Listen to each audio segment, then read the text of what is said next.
Hi friends, welcome to our channel. இன்றைக்கி நம்ம என்ன பார்க்க போகிறோன்னா பீர்க்கங்காய் சட்னி செய்யறது எப்படின்னு பார்க்க போகிறோம். பீர்க்கங்காய் பொரியல் செஞ்சுட்டு பீர்க்கங்காவுடைய ஸ்கின்னை எடுத்து நம்ம சட்னி செய்ய போகிறோம். இந்த மாதிரி டிஃப்ரெண்ட்டான வீடியோ பார்க்குறதுக்கு என்னோடய சேனலை சப்ஸ்கிரைப் பண்ணிக்கோங்க. அப்புறம் நான் போடுற வீடியோ உங்களுக்கு வரணுன்னா பெல் பட்டனை ப்ரெஸ் பண்ண மறந்துடாதீங்க. அப்போ தான் நோட்டிஃபிகேஷனாக வரும். வாங்க வீடியோக்குள்ளே போகலாம். சூப்பரான சட்னி செய்யறது எப்படின்னு பார்க்கலாம்.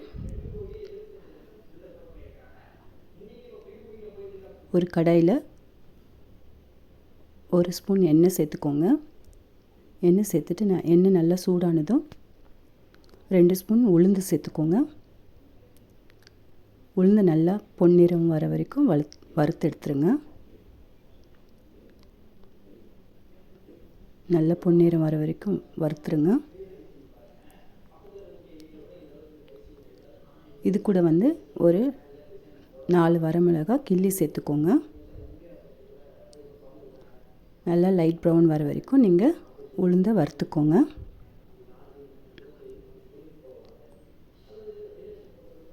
நல்லா லைட் ப்ரௌன் வந்துடுச்சு. இப்போ 4 வரமிளகாய் கிள்ளி சேர்த்துக்கோங்க.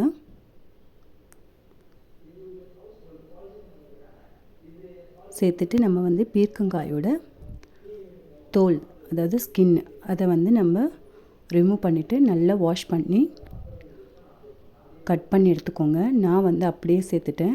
நீங்கள் பொடியை கட் பண்ணிக்கோங்க. பொடியை கட் பண்ணிங்கன்னா சீக்கிரம் வதங்கிடும். நான் அப்படியே சேர்த்ததுனால கொஞ்சம் வதங்கிறதுக்கு லேட் ஆச்சு. நான் பண்ண தப்ப நீங்கள் செய்யாதீங்க. நல்லா இந்த மாதிரி வாஷ் பண்ணி பொடியை கட் பண்ணிக்கோங்க.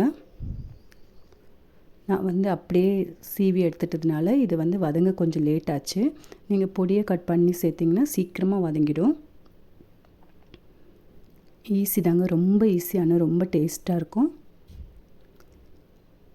செஞ்சு பாருங்கள். நான் அடிக்கடி செஞ்சுருக்கேன். அதுதான் உங்கள் கூட ஷேர் பண்ணலான்ட்டு நான் பண்ணுறேன். இந்த வீடியோ மேக் பண்ணுறேன். இது துவையலாக கூட நீங்கள் செய்யலாம். துவையெல்லாம் வேணும்னா கொஞ்சம் திக்காக எடுத்துக்கோங்க. இல்லை நீங்கள் சட்னி மாதிரி செய்ய போகிறீங்கன்னா கொஞ்சம் தண்ணி சேர்த்து தலைன்னு சட்னி பதத்துக்கு எடுத்துக்கோங்க. இது நல்லா வதங்கணும். நான் சொன்னேன்ல, அந்த மாதிரி கொஞ்சம் பொடியை கட் பண்ணி சேர்த்திங்கன்னா சீக்கிரம் வதங்கிடும். இது கொஞ்சம் டைம் எடுக்குது எனக்கு. நல்லா வதங்கி மேலெலாம் லைட் ப்ரௌன் வர வரைக்கும் நல்லா வதக்கிட்டிங்கன்னா அப்புறம் சூப்பராக ஆற வச்சு நீங்கள் இதை மிக்சர் ஜாரில் சேர்த்துக்கலாம். அவ்வளோதான், ரொம்ப சிம்பிள். கொஞ்சம் மூடி போட்டு வச்சா சீக்கிரமாக வதங்கிடுன்றதுக்காக நான் கொஞ்சம் நேரம் மூடி போட்டு வச்சுருக்கேன். இது கூட கொஞ்சம் புளி, உப்பு சேர்த்துக்கோங்க. நம்ம புதினா சட்னி, அதுக்கப்புறம் வெங்காய சட்னி பண்ணுவோம்ல, அந்த மாதிரி தான். நம்ம எவ்வளோக்கு எவ்வளோ வதக்குறோமோ அந்த பச்சை வாசனை போயிட்டு சட்னி டேஸ்ட்டு சூப்பராக இருக்கும். அதனால் நீங்கள் பொடியை கட் பண்ணி சேர்த்துக்கோங்க. இது கூட உப்பு சேர்த்துக்கோங்க. தேவையான உப்பு சேர்த்துக்கோங்க. கொஞ்சமாக புளி சேர்த்துக்கோங்க.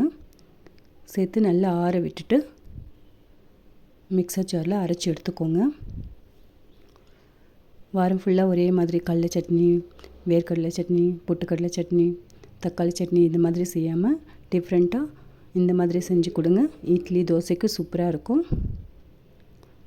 ஆனியன் தோசைக்கு சூப்பராக இருக்கும்.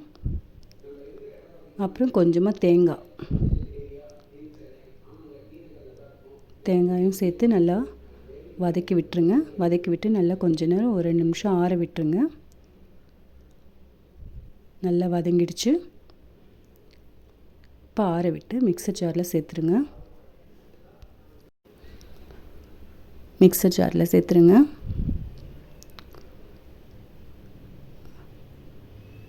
சேர்த்துட்டு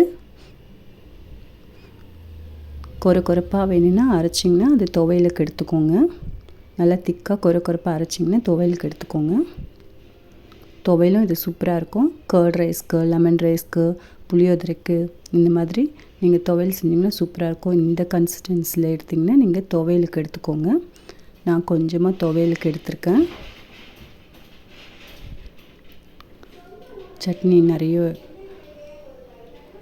பண்ணாமல் கொஞ்சமாக துவையலுக்கு எடுத்து வச்சுருக்கேன். இந்த கன்சிஸ்டன்சியில் எடுத்திங்கன்னா துவையலுக்கு எடுத்துக்கோங்க. இது கூட கொஞ்சமாக தண்ணி சேர்த்து இன்னும் ஒரு ஓட்டி எடுத்திங்கன்னா சட்னி சூப்பராக இருக்கும். இதுக்கு நீங்கள் வேணும்னா தாளிப்பு சேர்த்துக்கலாம், அப்படி இல்லைன்னா தாளிப்பு சேர்க்காமையே கூட அப்படியே இட்லிக்கு தொட்டு சாப்பிட்லாம், சூப்பராக இருக்கும். பாருங்கள், அரைச்சி எடுத்தாச்சு. இந்த கன்சிஸ்டன்சியில் இருந்துச்சுன்னா நீங்கள் சட்னிக்கு உப்பு கரெக்டாக இருக்கான்னு செக் பண்ணிக்கோங்க.